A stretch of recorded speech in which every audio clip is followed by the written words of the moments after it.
आते थे और अपने कार्यों में लगते थे। उनसे 5000 साल पहले महाभारत का काल है, जिसका ऐतिहासिक प्रमाण हमारे पास उपलब्ध है। कुरुक्षेत्र जान रहे पड़ता है, सभी लोग जान रहे हैं कहाँ आता है। उससे 8000 साल पहले रामायण का काल पड़ा हुआ है, जो हमने बजरंगबली और राम जी को पढ़ते हैं।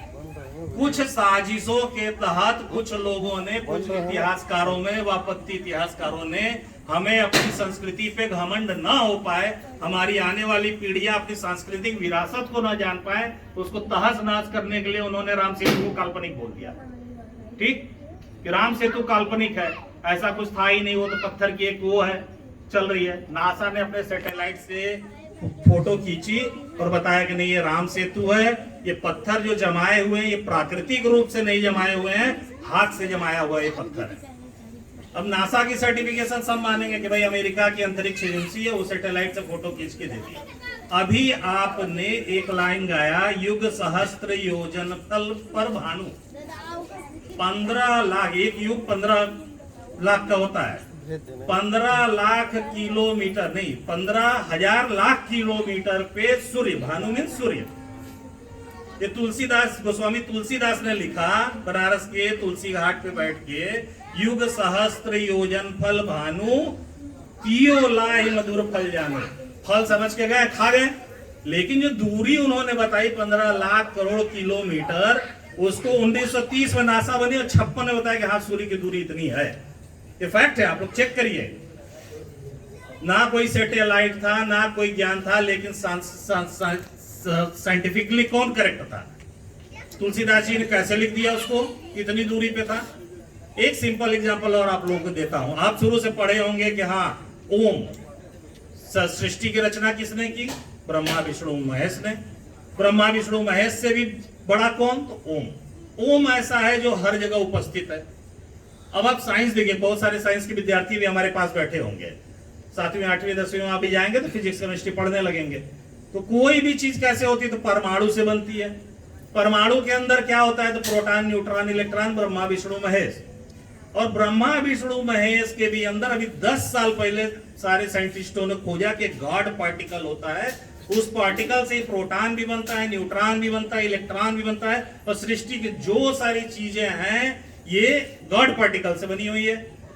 हमने हजारों करोड़ों साल पहले बताया कि ओम से सारी चीजें बनी है। ओम बनता है, ओम के बाद ब्रह्मा विष्णु महेश बनते हैं। ब्रह्मा जी ने सृष्टि की रचना की, विष्णु जी पालक करते हैं और महेश जी संहारक हैं। सेम पोजीशन आप देख लीजिए, प्रोटॉन, न्यूट्रॉन, इलेक्ट्रॉन। प्रोटॉन पैदा करता है, न्यूट्रॉन न्यूट्रल रहता है, पालक करता है। इलेक्ट्रॉन यहाँ आ गया, करंट का झटका लगा, खत्म हो जाता है, संहार हो जाता है। तो सबसे बड़ी चीजें अपनी सांस्कृतिक विरासत पे घमंड करना सीखें। ये जो उल्टी सीधी चीजें वामपंथी इतिहासकारों द्वारा बना के रख दी गई, ये नहीं है, वो नहीं है। राम जी का, राम मंदिर की खुदाई हुई, आखिर अवशेष निकला कि नहीं निकला?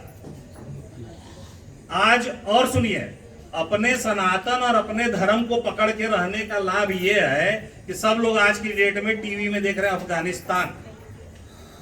कितने लोग जानते हैं कि 1838 में अफगानिस्तान इंडिया का ही पार्ट था, भारत देश का ही पार्ट था।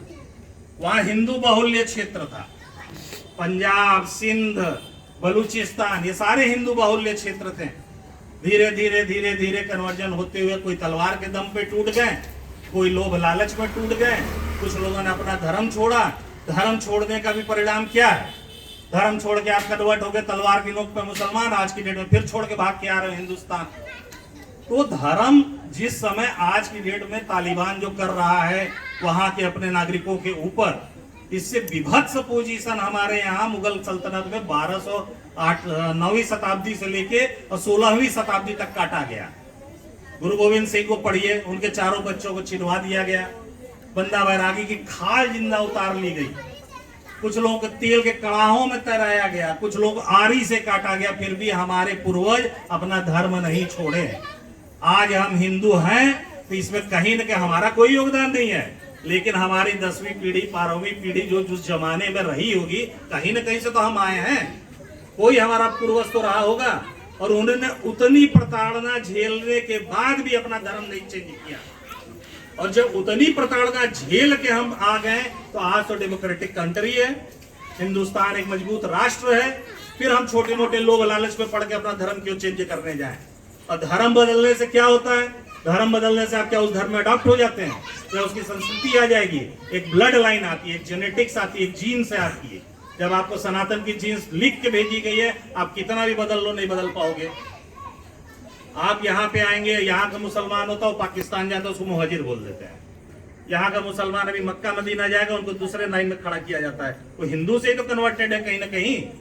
तलवार जब लपलपाती हुई मुगल सल्तनत की निकली, जब वहां से उज्बेकिस्तान से और दुबई से लोग निकले, सऊदीया से लोग निकले, आ गए तो जो डर गए जिसके पूर्वज, जो लोग कबूल कर लिए। ठीक है, कबूल कर लिया आपने तो उनके बराबर तो हो जाओ, वहां भी बराबरी नहीं है। दूसरी चीज क्रिश्चियनिटी, छोटी छोटी लालच। आज की डेट में ठीक है, किसी का मिशनरी स्कूल में पढ़ाई हो जाती है, कहीं पे डिलीवरी हो गई, बच्चा हो गया, फ्री में इलाज करा दिए। क्या इतने के लिए हमारे पूर्वजों ने लड़ाई लड़ी थी? या इतने के लिए? इसको आप सब लोगों से निवेदन है कि आप लोग संगठित रहें, एक दूसरे का हाथ पकड़ें। हम अपने समाज का अगर हाथ नहीं पकड़ेंगे तो देखिए मजबूरी ऐसी चीज होती है कि आदमी में कन्वर्जन कहीं ना कहीं भाव एक लिमिट तक तोड़ता है। लेकिन क्या ये तोड़ना, हमारी परिस्थितियां, कुछ पैसे, डिलीवरी नहीं है, ये परिस्थितियां क्या उस जो हमारी 10वीं पीढ़ी 10-20 पीढ़ी पहले जो कन्वर्ट नहीं, उससे भयानक परिस्थिति है? नहीं, कहीं कोई भयानक परिस्थिति नहीं है। सनातन में हम टिके हैं। हिंदू धर्म पे आपको घमंड होना चाहिए। एक ही धर्म ऐसा है जो सर्वधर्म संभाव की बात बोलता है। एक ही धर्म ऐसा है जिसमें पूजा के बाद विश्व का कल्याण हो के नारा लगाए जाते हैं। सर्वे भवन्तु सुखिनः, सर्वे सन्तु निरामया, सर्वे भद्राणि पश्यन्तु, मा कश्चित् दुःखात् भवेत्। सब लोग सुखी रहें, सबका कल्याण हो, कहीं दुख ना हो, कहीं दुख ना हो माँ। या ये किसी भी किसी धर्म का बुराई नहीं करने जा रहा हूँ, लेकिन कहीं आप सुनते हो ऐसा?